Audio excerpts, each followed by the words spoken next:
I'm Annette Kiawu. I serve as Deputy Minister for Research and Technical Services with the Ministry of Gender and Development, Liberia. For us from Liberia, this preparatory meeting is very necessary. The main fact is that the theme for CSW 57 is ending violence against women. And Liberia serves as the chair of the Bureau of CSW. And we all know that violence against women is against women's rights. And if we can come together as women, with men being there to support us to discuss those issues that are very vital to the well-being and advancement of women, and how together we can collectively join our voices, put together our thoughts, discuss, and then strategize for the way forward as to how we from the various countries can stand as a force to fight against violence against women. We are sure that in a way, every woman or every child in our country will be able to live in a society free of violence. For the ordinary women, I would think that they would see it as a chance for the voices to be heard, as a chance for people to get together and understand the violence that they are going through. Because for us in our country, we go through this every day, especially for little children.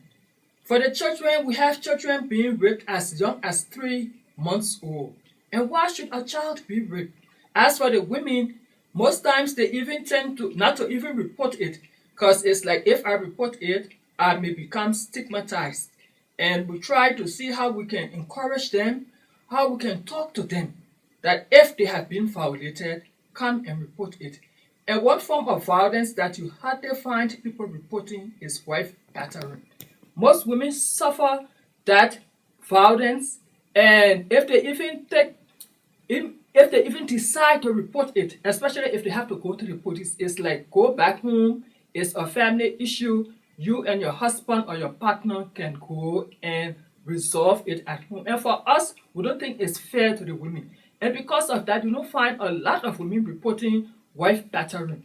And so they live with that trauma. They go through it without even having any form of support. And so as members, as Ministry of Gender in Liberia, we've been working with the local women to form what we call a support group.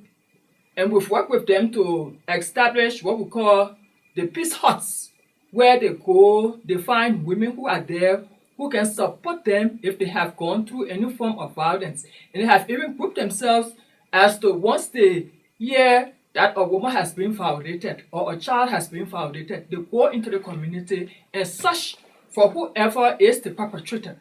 And whatever means that they can use to bring that perpetrator to book, they use it. And for us, that has worked, and we hope that we can replicate it in other counties, because we have piloted it in 2 or 3 counties, and we want to see how we can replicate it to other counties in our country.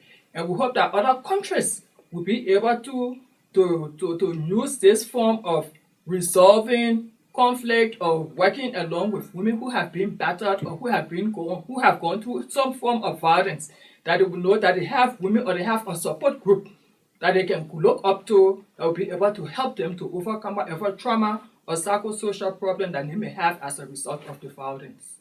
Well, for us, our message to CSW in New York is that we need to stand together as women with a formidable force that will be able to speak with one voice, that will be able to support one another, that a woman who has been violated in Ghana should be the concern of a woman who has been violated in the Congo or in the Ivory Coast or in Liberia, because we all go through it, we all suffer it, we all see what our women are going through. And so we like to call on the countries, we like to call on our fellow women and our male counterparts. Let's see how we can join our efforts. Let's see how we can work together to ensure that our women and our children are protected and will be able to live in a world free of violence.